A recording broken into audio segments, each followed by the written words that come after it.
সুপ্রিয় দর্শক, খবর সংযোগের বিশেষ আয়োজনে আপনাদেরকে স্বাগতম। আপনাদের সঙ্গে রয়েছি আমি আহমদ আতিক।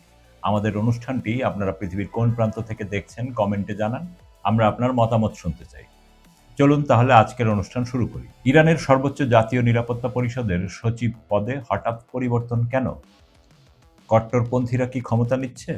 ইরানের প্রেসিডেন্ট মাসুদ পেজেশকিয়ানের দফতর এবং সুপ্রিম লিডার মোজতবা খামেনির কার্যালয় থেকে পরপর জারি হওয়া নির্দেশনায় মোহাম্মদ বাকের জোলকাদরকে এই গুরুত্বপূর্ণ পদ থেকে সরিয়ে জেনারেল মোহসেন রেজাইকে নিয়োগ দেওয়া হয়েছে।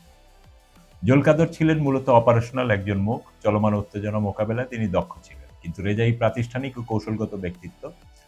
শক্তিশালী সামরিক বাহিনীর ১৬ বছরের কমান্ডার হিসেবে তার আন্তঃপ্রাতিষ্ঠানিক সম্পর্ক ও দূরদৃষ্টি অনেক বেশি বিস্তৃত। ইরানি রাষ্ট্রীয় সংবাদ মাধ্যম আইআরএনএ এবং ইসনা এই পরিবর্তনকে সুপ্রিম লিডারের সরাসরি নির্দেশনায় সংঘটিত বলে উপস্থাপন করেছে। তবে জোলকাদরকে একদমই সরিয়ে দেওয়া হয়নি। মোজতবা খামেনি তাকে রাজনৈতিক উপদেষ্টা হিসেবে নিযুক্ত করেছে। উপদেষ্টা পদে রাখার অর্থ হলো অপারেশনাল দক্ষতাকে ধরে রেখে নীতি নির্ধারণী আসনটি আরও জ্যেষ্ঠ হাতে তুলে দেওয়া। এটি কোনো বরখাস্ত নয়, বরং দায়িত্বের পুনর্বন্টন। এই পরিবর্তনের পটভূমিতে রয়েছে মোজতবা খামেনি ও মাসুদ পেজেশকিয়ানের মধ্যে একটি দীর্ঘ বৈঠক। পেজেশকিয়ান নিজেই জানিয়েছেন বৈঠকটি প্রায় ৭ ঘন্টা স্থায়ী হয়েছিল এবং তাতে দেশের অর্থনৈতিক চ্যালেঞ্জ, জনজীবনের সমস্যা, যুদ্ধের প্রভাব এবং আভ্যন্তরীণ ঐক্য রক্ষার বিষয়গুলো বিস্তারিত আলোচিত হয়েছে। সুপ্রিম লিডারের কার্যালয় থেকেও এই বৈঠকের বিষয়টি নিশ্চিত করা হয়েছে, যেখানে সামরিক পরিস্থিতি ও ভবিষ্যৎ সম্ভাবনা নিয়ে আলোচনার কথা উল্লেখ করা হয়। ইরানি রাষ্ট্রীয় মাধ্যমগুলো এই বৈঠককে দুই পক্ষের মধ্যে সমন্বয় বৃদ্ধির প্রমাণ হিসাবে উপস্থাপন করেছে। এছাড়া রেজাইর নিয়োগকে ইরানি প্রতিষ্ঠানগুলো স্বাগত জানিয়েছে। সেনাবাহিনী প্রধান, পুলিশ প্রধান, বিচার বিভাগের প্রধান এবং প্রথম উপরাষ্ট্রপতি সহ বিভিন্ন স্তরের কর্মকর্তারা অভিনন্দন বার্তা পাঠিয়ে তার সামরিক ও রাজনৈতিক অভিজ্ঞতাকে দেশের বর্তমান পরিস্থিতিতে গুরুত্বপূর্ণ সম্পদ বলে অভিহিত করেছেন। এই ৭ ঘন্টার বৈঠক প্রমাণ করে এটি নির্বাহী ও ধর্মীয় নেতৃত্বের যৌথ ঐক্যমতে নেওয়া সিদ্ধান্ত, চাপিয়ে দেয়া কোনো পদক্ষেপ নয়। রেজাইর নিয়োগে পরবর্তী পর্যায়ে সেনাবাহিনী, পুলিশ ও বিচার বিভাগের অভিনন্দন বার্তা তাকে ঐক্যমত্যের প্রার্থী হিসেবেই প্রতিষ্ঠিত করে। রেজাই ছিলেন শক্তিশালী সামরিক বাহিনীর সাবেক কমান্ডার ইন চিফ ১৯৮১ থেকে ১৯৯৭ পর্যন্ত।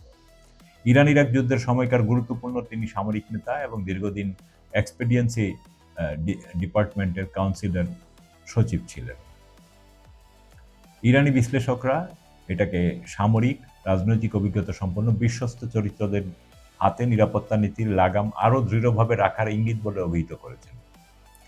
এছাড়াও রেজাই জোলকাদরের চেয়ে বেশি প্রকাশ্য ও প্রভাবশালী ব্যক্তিত্ব হিসেবে পরিচিত।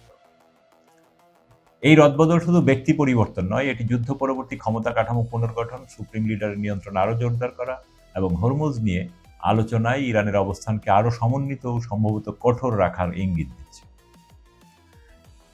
রেজাই ও জোলকাদর উভয়ই কঠোর মনোভাবের সাবেক বিপ্লবী বাহিনীর নেতা হওয়ার নীতির মৌলিক পরিবর্তনের সম্ভাবনা কম, তবে সমন্বয় ও কর্তৃত্বের ক্ষেত্রে পরিবর্তন ঘটতে পারে, কারণ রেজাইর অভিজ্ঞতাই এখানে মূল ফ্যাক্টর। রেজাই সুপ্রিম লিডারের অফিসের বেশি কাছাকাছি এবং হরমুজ বা পারমাণবিক আলোচনায় তার বক্তব্য বেশি প্রভাবশালী। এটাকে কট্টরপন্থীদের হাতে ক্ষমতা নেওয়া হচ্ছে বলে পশ্চিমা মিডিয়া যেই ওয়ার্ড প্লে করছে, মানে শব্দের খেলা খেলছে, সেটা মূলত শব্দ দিয়েই মানুষকে ম্যানিপুলেট করার উদ্দেশ্য বলেই আমরা মনে করছি। ইরানে কট্টরপন্থী বলে আসলে কিছু নেই। ইরানি সব নেতাই তাদের লিমিটেশন জানেন। হ্যাঁ, কিছু মানুষ সব দেশেই থাকেন যারা কঠোর জবাব দেওয়ার পক্ষে। পশ্চিমা মিডিয়ার হার্ডলাইনার দখল বনাম সংস্কারবাদী পরাজয় এই বাইনারি ফ্রেম বাস্তবতাকে এড়িয়ে যায়, কারণ ইরানের শীর্ষ নীতি নির্ধারকরা নিজেদের সীমাবদ্ধতা সম্পর্কে সম্পূর্ণ সচেতন। তবে মোহসিন রেজাইকে দায়িত্বে আনার মূল উদ্দেশ্য হচ্ছে ইরানি সিনিয়র লিডারশিপ যুদ্ধের শুরুতেই শহীদ হওয়ায় জোলকাদর আসলে সামরিক দায়িত্ব পালন করছিলেন, তাই সিনিয়র লিডারদের ফিরিয়ে এনে সেই লিডারশিপ ভ্যাকুয়াম ফিল করা হচ্ছে। এই কারণটাই সবচেয়ে গুরুত্বপূর্ণ। যুদ্ধের শুরুতেই জ্যেষ্ঠ নেতাদের শহীদ হওয়ায় জোলকাদর ছিলেন অস্থায়ী ব্যবস্থা।